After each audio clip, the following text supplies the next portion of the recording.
What's up, you children of the OddsShopper corn? It's Andy here once again with you on a Wednesday to dish out some NHL playoff bets. And yes, Andy liking Toy Story. I never understand this, by the way. I introduce myself to many people. I say, hey, my name's Andy. And they go, oh, like in Toy Story? As if Andy's not a plain four-letter name that you can name 20 others off the top of your head.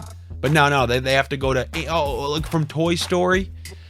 So typically what I do is I'm like, no, kind of like from Shawshank, you know, that guy who was framed for murder and broke out of prison.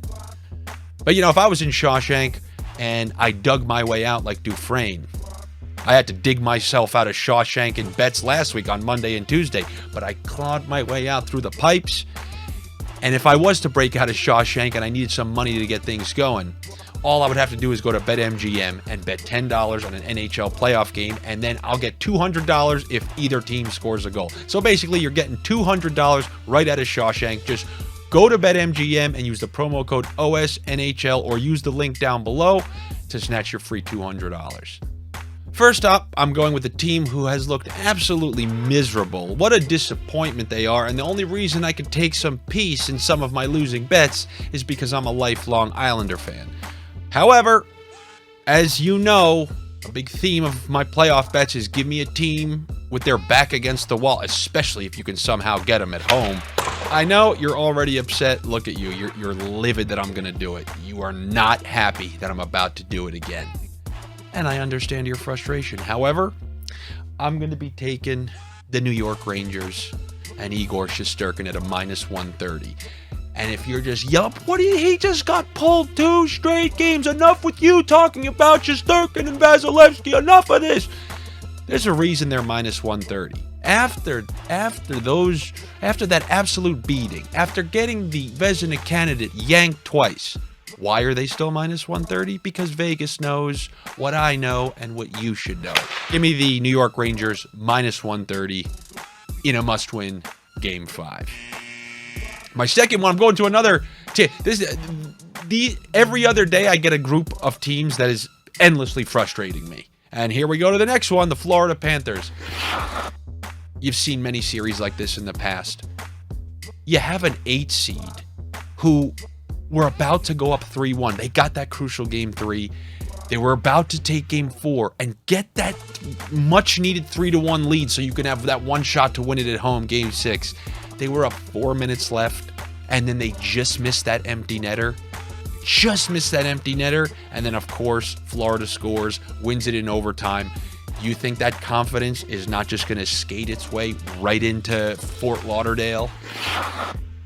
I think you're going to get a Game 2 repeat. You're going to get like a 5-1, something like that. It's tough to gauge with those over-unders. But as you already saw, the shots were over 2-1 in Florida's favor.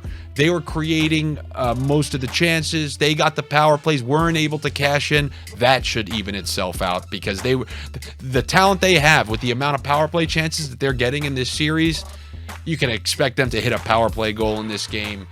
So you want to take, I understand it's an expensive line, so if you want to save, do that. What I always suggest is 60-minute line, or once again, I'm okay, -1.5 for Florida, but give me the Florida Panthers to take this game. If they need to sweat this one out, that's it. Write them off. Just write them off for any Stanley Cup chances. If you can't take the 8 seed after a demoralizing loss on their home ice and transition that into a Game 5 beatdown, you're a bum, as Mickey would say.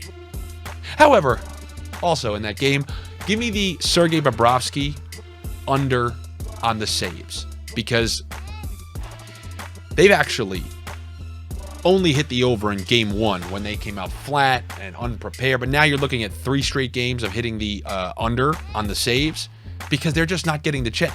Florida is so much faster and more skilled. They have so much puck possession. There just aren't enough pucks to go around, and there's not enough possession had by Washington to even get the shots. And then remember, any goal that goes in doesn't even count as a save. So give me the under on Sergei Bobrovsky saves, which has hit the previous 3 games in a row. And as far as the other game, because there's only one more because of that Colorado sweep, you know what I want? Why am I asking you that like you'll be able to answer me? Give me the Calgary first period plus 130. And if you're thinking, like, come on, man, this is the series with all those 1-0, 2-0 games. Yeah, that started to sway. First of all, 2 games ago, 4-2. Then this one was 0-0 halfway through the game. And in the second half of that game, you started to see goals go in. And I really think when Johnny Gaudreau scored on that penalty shot and made the goalie look silly, taking it to the backhand, sliding it between the wickets, that freed up a little confidence for Calgary, who scored again right after that. I believe they take that home, specifically because they have a coach who's not going to allow them to be, all right, guys, we're good. We're now, because in Florida, who knows? They're doing mariachi in Fort Lauderdale tonight. They're like, all right, we got this again. But Calgary with Sutter, first of all, Calgary is still like 10 degrees outside, so they're not doing anything fun out there. And Sutter is one of those disciplinarians. He'll have them ready for Game 5, and I think you get a natural transition from the end of that last game. Gaudreau was playing his best, so if you want to do a Gaudreau point, I'm completely cool with that. He passes too much for my liking to take a goal, but if you want to do a Gaudreau multi-point performance, I'm okay with that. But give me the Calgary Flames first period line. And that's what I got for you on this Wednesday night.